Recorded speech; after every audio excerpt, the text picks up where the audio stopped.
उत्तरीय रेलवे मजदूर यूनियन व एनएफआईआर ने संयुक्त रूप से आंदोलन की घोषणा की।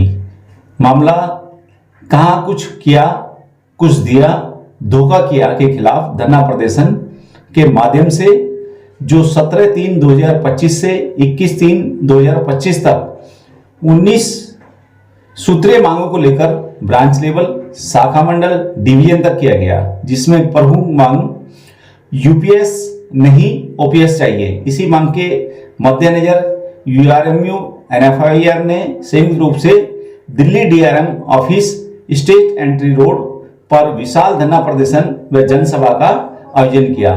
सरकार द्वारा दिए गए नोटिफिकेशन का जलाकर विरोध प्रदर्शन किया गया। इस कार्यक्रम में दिल्ली एनसीआर व अन्य प्रदेशों से सैकड़ों रेल कर्मचारी सम्मिलित हुए। मुख्य अतिथि के रूप में बीसी शर्मा, राष्ट्रीय महामंत्री यूआरएमयू, सोमनाथ मलिक अध्यक्ष, प्रेम सोलंकी कार्यकारिणी अध्यक्ष महिला विंग, सोनिया शर्मा, महासचिव उर्मिला डोगरा, सिसोदिया आदि सम्मिलित हुए। आज के इस आयोजन में रेलवे कर्मचारियों के प्रमुख मांगों को लेकर, ओपीएस को लेकर बहुत बड़ा आंदोलन हुआ और आने वाले समय में भी बड़ी घोषणा होगी इसके लिए। हमारे बीच हैं पीएस सिसोदिया जी, शिक्षा निदेशक व केंद्रीय उपाध्यक्ष यूआरएमयू के। सर, सबसे पहले हमारे चैनल पर आपका हार्दिक स्वागत है। नमस्कार। और देखिए जाए तमाम मंडल और शाखा कार्यालय पे तमाम पिछले कई दिनों से धरना प्रदर्शन चला और आज जो है उसका एक बड़ा रूप लिया गया, जो डीआरएम ऑफिस में भी आज धरना प्रदर्शन किया गया। कहीं ना कहीं देखा जाए तो वो जो सरकार की नीति है उनके विरुद्ध जाके आप जो ये सब कुछ धरना प्रदर्शन आपने किया। तो मैं अपने दर्शकों के लिए जानना चाहूंगा कि क्या मामला था, किस लिए ये आज का धरना प्रदर्शन हुआ। आपके चैनल को नमस्कार, और आपके चैनल के माध्यम से जितने भी दर्शक इस प्रोग्राम को देख रहे हैं उनको मेरा हार्दिक नमन है, नमस्कार है। आप जो जानना चाहते हैं कि प्रोग्राम क्यों हुआ, कैसे हुआ, ये कोई नई बात नहीं है। जब भी किसी के ऊपर कोई समाज में अत्याचार होता है, कोई चीज़ छीनी जाती है, एक चीज़ तो देने वाली बात होती है, गरीब तो रोएगा ही। जो भी कमज़ोर व्यक्ति होता है उसके पास में रोने के अलावा कुछ नहीं होता, ताकतवर तो लड़ता है। और ये एक ऐतिहासिक चीज़ है। मजदूर मालिक की लड़ाई होती रही है और होती रहेगी। तो इसी परिपेक्ष में कभी कम होता है, कभी ज़्यादा होता है। पिछले कुछ वर्षों से विशेष तौर से सरकारी कर्मचारी जो हैं उनके ऊपर एक किस्म से इसको अत्याचार कहेंगे, नाइंसाफ़ी कहेंगे, ये बढ़ती जा रही है।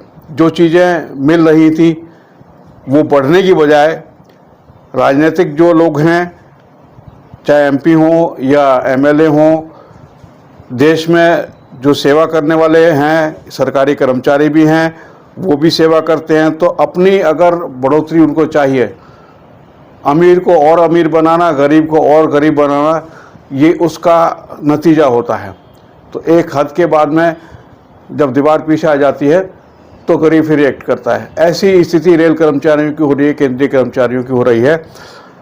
एक सामाजिक उन्नति, सामाजिक उत्थान, सम्मान का एक सहारा होता है पेंशन। इस पेंशन की लड़ाई आज की नहीं है, 2004 से चल रही है। 2004 से जब सरकार आई, सरकार ने पेंशन बंद कर दी। आप समझ सकते हैं कि आज के वक्त के अंदर, समाज के अंदर एक उम्र के बाद में किसकी पूछ होती है। एक आवश्यकता होती है बुढ़ापे के अंदर अच्छे स्वास्थ्य की, अच्छे पैसे की, तभी समाज में भी इज्जत होती है, तभी कदर करता है। और हर किसी का परिवार संपन्न नहीं होता, हर किसी की औलाद को हम ये नहीं कह सकते कि वफादार हैं। ठीक है, वफादार भी हैं, लेकिन ऐसा नहीं है कि 100% सब वफादार हैं और आपकी सेवा करेंगे बुढ़ापे में।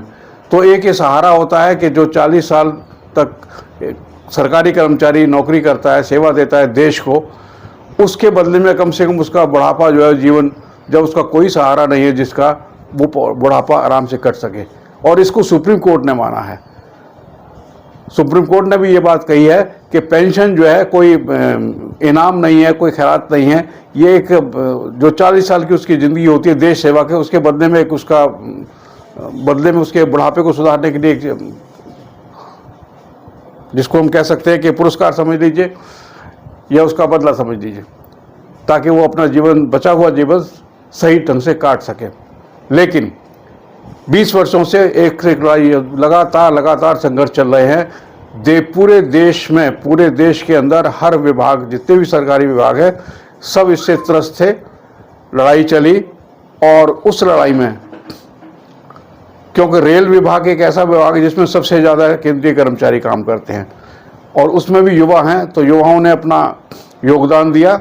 उसके बाद में सभाएं हुई, मीटिंग के दौर चले और अब गवर्नमेंट को जिसके कह सकते हैं कि जितने भी ये स्कीम चली है, एक मीटिंग हुई। जब चुनाव का समय आया था तो चुनाव को देखते हुए सरकार ने अपना रंग बदला और मीटिंग बुला दी, ताकि पब्लिक ये समझे कि सरकार तो देना चाहती है, केंद्रीय कर्मचारी विरोध कर रही है, बात करने के लिए तैयार नहीं है। इसलिए जितनी भी केंद्रीय कर्मचारियों की फेडरेशन हैं, यूनियन हैं, सब गए और बात की। प्रधानमंत्री जी थे और भी लोग थे। लेकिन उसके बाद में जो बातें हुई, महीनों दर महीनों उसके कई रिटर्न में मिनट्स नहीं निकले और उससे पहले नोटिफिकेशन निकल गया। जो वादे, मुजमानी जो वादे किए थे वो भी पूरे नहीं किए, निकला और ही कुछ। आपने पढ़ा होगा, हमने पोस्टर में भी कहा कुछ था और किया कुछ और है। वो भी नहीं किया, नोटिफिकेशन बिल्कुल ही बदल दिया।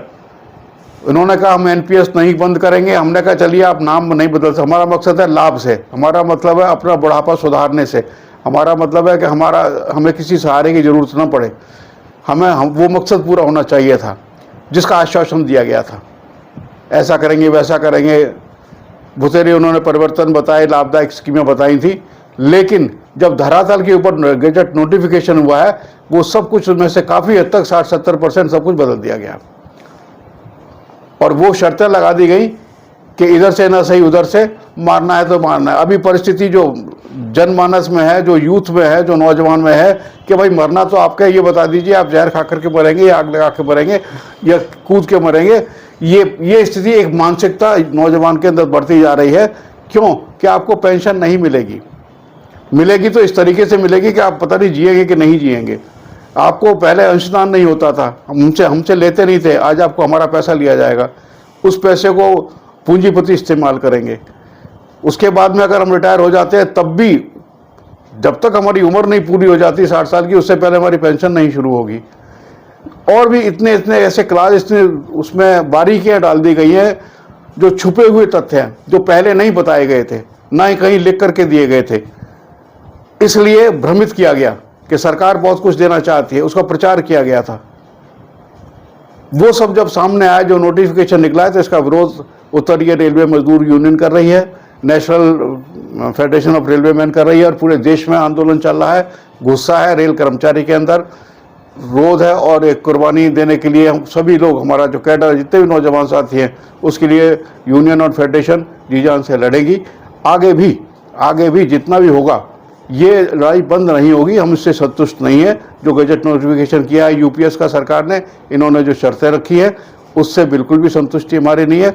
हम वही लाभ सब चाहते हैं जो लाभ एक ओपीएस के अंदर, पुराने पेंशन के अंदर 2004 से हमें मिल रहे थे, हमें वो सारे लाभ चाहिए। उसी की लड़ाई है। आपको रोकते हुए जानना चाहूंगा, यूनिफाइड पेंशन स्कीम जो है वो है क्या, उसके अंदर ऐसा क्या दिया है जिसकी वजह से केंद्रीय कर्मचारी उसको लेने से इनकार कर रहा है? उसकी तरह सर ये गया है कि एक तो उसका नाम ही बदल दी जाएगा। देखिए ना आप, किसी चीज को पेंशन जो है ना, एक जब से देश के अंग्रेजों से पहले के पेंशन एक शब्द जो है ना, ये एक सम्मानजनक शब्द है। चाहे आदमी फौज से रिटायर होता है, रेलवे से रिटायर, साहब क्या रहे हम पेंशन पा रहे हैं, साहब मुझे इतनी पेंशन मिल रही है, एक शब्द ही सम्मानजनक होता है समाज के अंदर, पेंशन पा रहे हैं साहब। अब क्या किया, पेंशन शब्द ही हटा दिया। पहला तो यही एक अपमानजनक होता है, पेंशन क्या कहते हैं, पे आउट। पे आउट का मतलब ये गेट आउट हो जाए, आप जाइए, ठीक है, आप जा रहे हैं, आपको नमस्ते होगी, जाइए, आपका कोई मतलब नहीं है। शब्द से एक ये शब्द ही अपमानजनक लगता है पूरे कर्मचारियों को और यूथ को। मैं आपको वही बता रहा था कि इसका संघर्ष तो जारी है, लेकिन जाते जाते मैं आपको और एक दो बात इसके बारे में बता दूं। वैसे एक बहुत लंबा वैसे जितनी कमियां का हम बखान करेंगे काफ़ी समय लगेगा, लेकिन विशेष बात यह है कि देखिए, पहले जो पुरानी पेंशन थी उसके अंदर मेरी मृत्यु के बाद, चाहे मैं नौकरी से रिटायर हूँ, तो मेरी वाइफ को पेंशन मिलती थी। वाइफ की डेथ हो जाती है तो बच्चों को मिलती थी, अनमैरिड डॉक्टर को मिलती थी, विडो डॉक्टर को मिलती थी, अनएम्प्लॉयड को मिलती थी। डिपेंडेंट जितने मेरे परिवार के थे वो उनका पालन पोषण उस पेंशन से होता था, सिर्फ मेरा ही नहीं होता था। मेरे मरने के बाद में भी सरकार ने जिम्मेवारी ली थी और उनका भरण पोषण सरकार करती रहती थी। आज इसमें क्या किया है यूपीएस के, वो सब कुछ बंद कर दिया। मेरी अगर डेथ हो जाती है तो मेरा जीवन साथी हो उसको मिलेगी, उसके बाद में आगे परिवार के किसी भी डिपेंडेंट सदस्य को, अनमैरिड को या विडो डॉटर को भी कोई पेंशन किसी को भी नहीं मिलेगी, वो बिल्कुल बंद कर दी गई है। अब आप बताएं, किसी जो मेरे बच्चे होंगे, मेरी फैमिली होगी, अगर मेरी डेथ होगी, मेरी वाइफ की भी डेथ हो गई या हस्बैंड की डेथ हो गई, तो उन बच्चों को फैमिली का क्या होगा? वो सब खत्म हो चुका है इस स्कीम के अंदर। दूसरी बात, जैसे जैसे बुढ़ापा बढ़ता है वैसे वैसे स्वास्थ्य की रिक्वायरमेंट बढ़ती है, समाज की रिक्वायरमेंट बढ़ती है आदमी के लिए।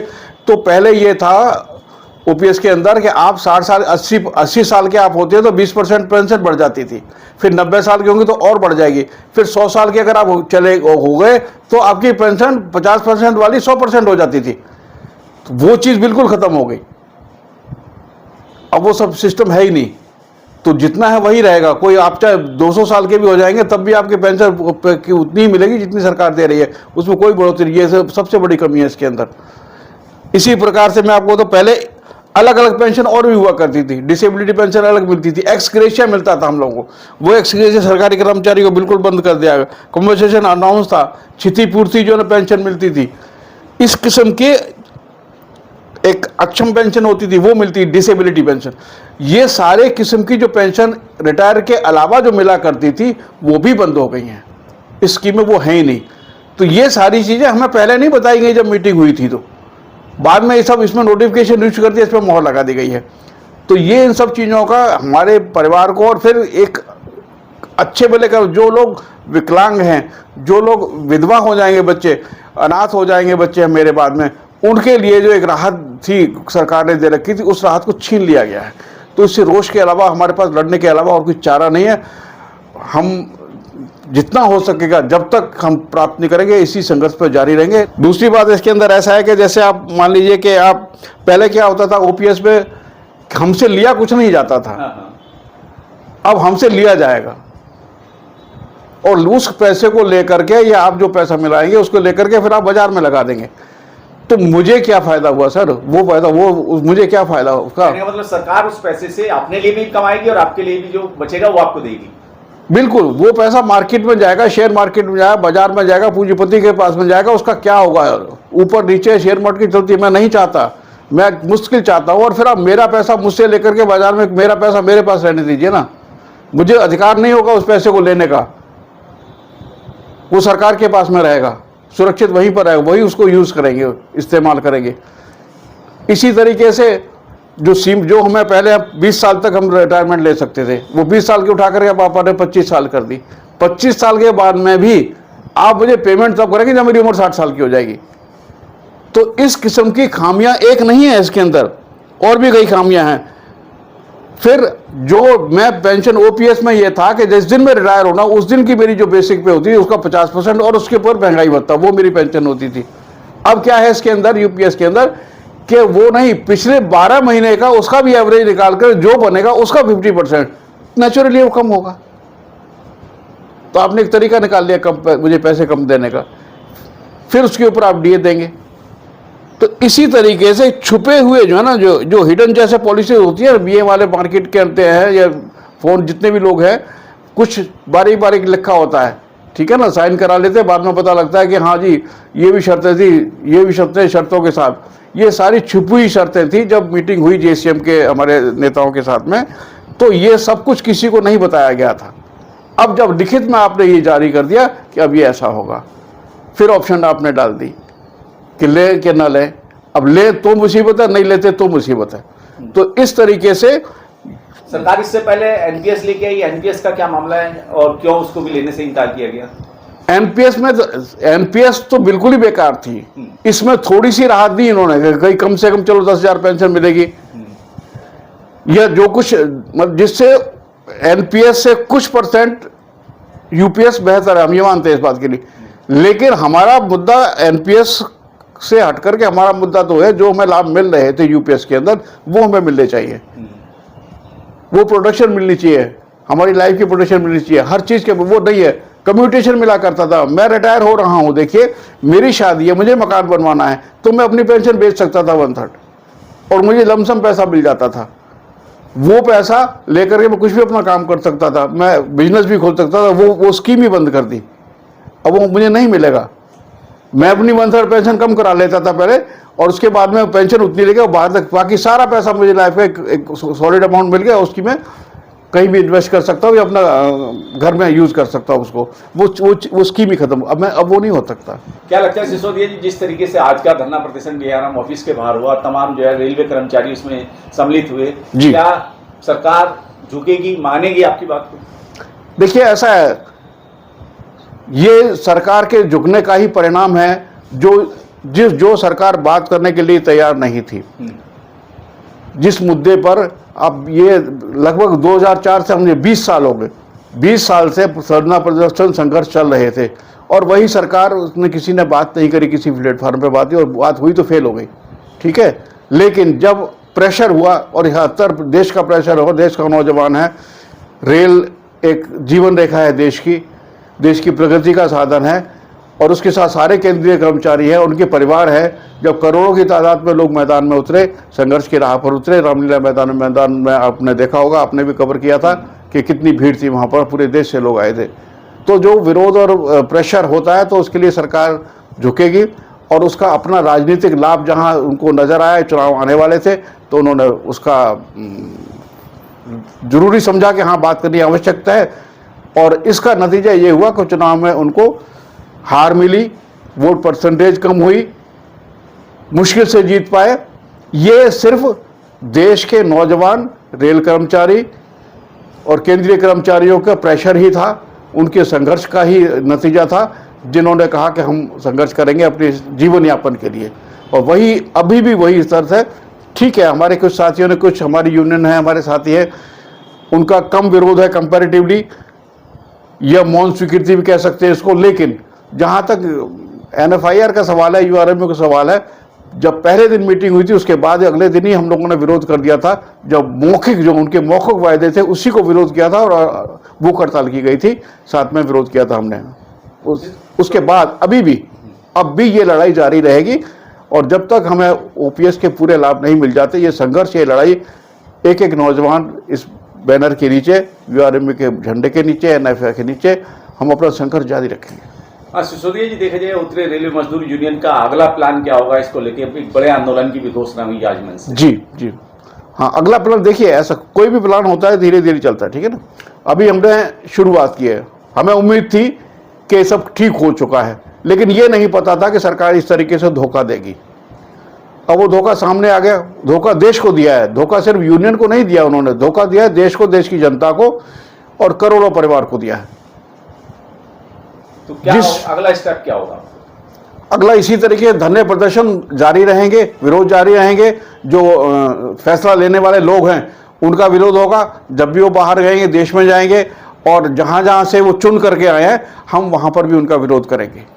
रेलवे कर्मचारियों के लिए कुछ संदेश हो तो हमारे माध्यम से आप दे सकते हैं। रेल कर्मचारियों को कह के अपना जीवन यापन करना, अपना बुढ़ापा सुधारना चाहते हैं, आप बुढ़ापे के चाहते हैं कि आप चैन से आपको किसी के पास हाथ ना फैलाना पड़े, आप अच्छा स्वस्थ और खुशहाल जीवन बिताएं एक नौकरी के बाद। तो इसलिए आज यूथ का समय है, नौजवानों को इस आग में एक आहुति देनी होगी। बलिदान के लिए तैयार रहें, बिना लड़े कुछ नहीं मिलता, ये इतिहास गवाह है इस बात का। हर संघर्ष में प्राप्ति, और बरसों, ये जरूरी नहीं है कि आज ही सब कुछ प्राप्त हो जाएगा, बरसों बरसों संघर्ष होते उसके बाद कुछ प्राप्ति होती है। तो आने वाली पीढ़ियां के लिए और वर्तमान जो पीढ़ियां चल रही है इसके लिए ये संगठन, हम सभी लोग कुर्बानी देंगे, संघर्ष करेंगे जी जान से। जब तक इस लक्ष्य की प्राप्ति नहीं होती तब तक ये नई संघर्ष रुकेगा, नई लड़ाई रुकेगी। चलिए ठीक है, बहुत बहुत धन्यवाद सर।